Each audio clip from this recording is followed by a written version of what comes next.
me off guard when you called me up. Told me that you found someone else to fuck. It was on my birthday a week ago. Happy birthday to me. Laying on the couch watching Parks and Rec, drowning all the pain in a can of Becks, trying not to feel sorry for myself. I wanted to forget you so bad that I tried till I couldn't feel the weight of my tongue. I shouted till I couldn't feel the air in my lungs. I wanted to regret you so bad. I was skydiving, high flying, running away, too scared to admit that I was lying to myself.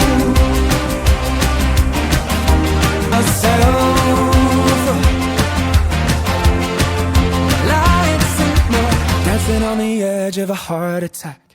Any second now I'll go right back, right back.